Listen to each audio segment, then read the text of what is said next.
नमस्कार दोस्तों, मैं हूं रंजीत साक और आप देख रहे हैं यूपी अपडेट 24/7। यूपी की A to Z खबर दिन भर। जैसा कि दोस्तों आप सभी को पता है, जिस तरीके से लोकसभा चुनाव में उथल पुथल मचा हुआ है, ऐसा हर बार होता आया है। जब भी कोई लोकसभा या विधानसभा चुनाव होते हैं तो बहुत सारे अन्य दल, कोई किसी के साथ गठबंधन करता है, कोई किसी के साथ गठबंधन करता है।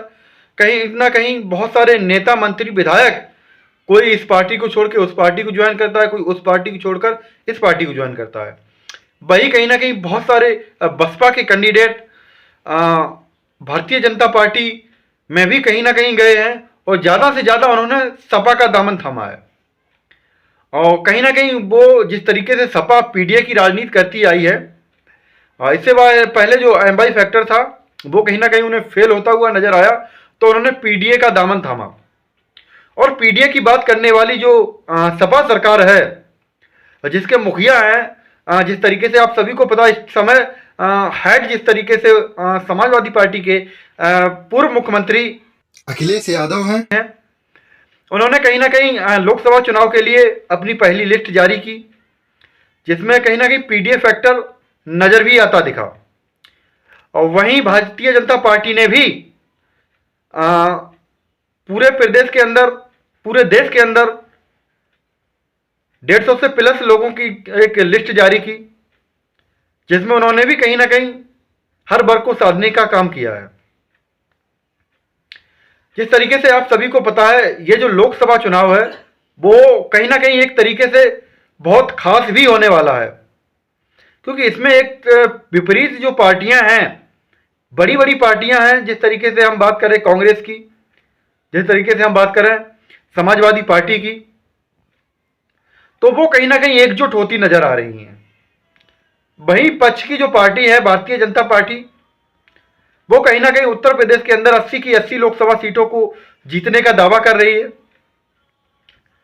और कहीं ना कहीं आपको भी पता है, एक समय में बहुत बड़ी पार्टी रही बसपा, जिसकी सुप्रीमो मायावती है, वो कहीं ना कहीं इस चुनाव में जिस तरीके से उन्होंने विधानसभा चुनाव में भी विशेष दिलचस्पी नहीं दिखाई, और वो इस चुनाव में भी विशेष दिलचस्पी दिखाती हुई अभी नजर नहीं आ रही हैं। तो देखना होगा कि जिस तरीके से अखिलेश यादव जी हैं,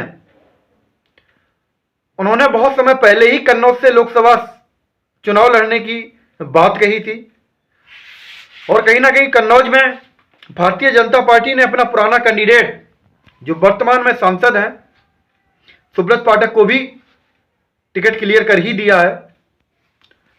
और पहली लिस्ट में उनका नाम भी सामने आ गया है। और अखिलेश यादव जी अपने पिता की तरह 2 जगह से अब की बार चुनाव लड़ने वाले हैं। जैसा कि कन्नौज का उन्होंने बहुत पहले ही ऐलान कर दिया था, और इस समय अखिलेश यादव कहीं भी चूक न करने चाहते हैं। इस वजह से उन्होंने आजमगढ़ की जो सीट है वहां पर भी खुद ही लड़ने का ऐलान किया है, जहां से भारतीय जनता पार्टी ने अपने पुराने सांसद, भोजपुरी सुपरस्टार निरहुलाल यादव, आप सभी को पता है निरहुआ के नाम से जो फेमस है, दिनेश यादव जिन्हें कहा जाता है, तो उन्हें कहीं ना कहीं टिकट कंफर्म कर भी दिया है। अब देखना यह होगा कि किस तरीके से जो इंडिया गठबंधन है वो मजबूत हो पाता है या नहीं। जिस तरीके से पीडीए की आबादी करीब 52% है,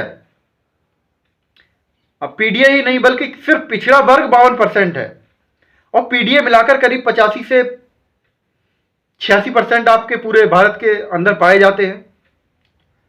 तो अब देखना यह होगा कि कितना इंडिया गठबंधन का जो पीडीए फैक्टर है वो काम आता है।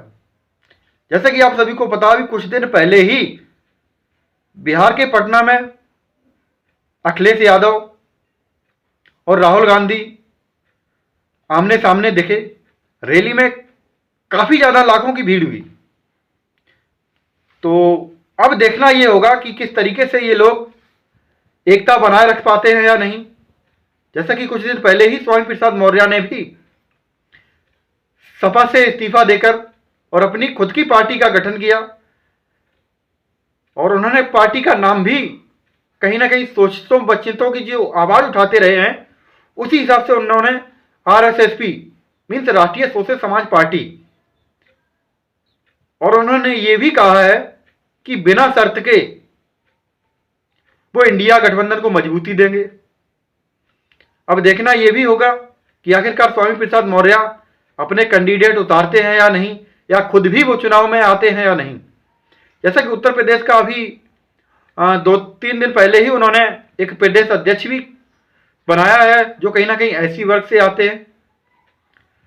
तो कहीं ना कहीं देखना होगा कि किस तरीके से स्वामी प्रसाद मौर्य शोषित वंचित समाज की आवाज संसद तक ले जा पाते हैं, किस तरीके से वो पिछड़े दलितों को न्याय दिला पाते हैं। अब की बार का जो लोकसभा चुनाव है वो कहीं ना कहीं बहुत दिलचस्प होने वाला है।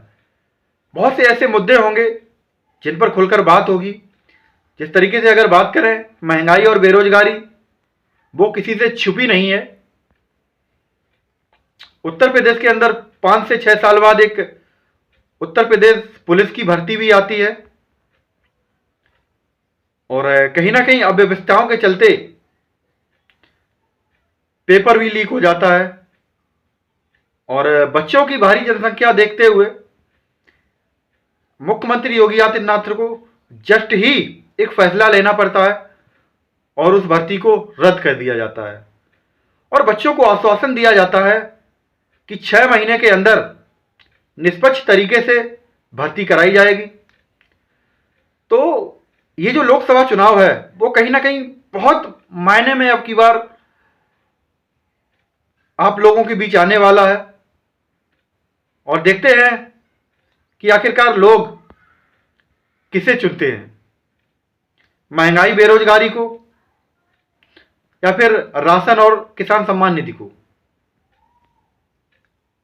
तो देखते रहिए हमारे इस YouTube चैनल यूपी अपडेट 24/7 को। ऐसी ही सामाजिक वीडियो और कहीं ना कहीं लोकसभा चुनाव से जुड़ी हुई वीडियो आपको हम इस चैनल के माध्यम से दिखाते रहेंगे। जय सम्राट।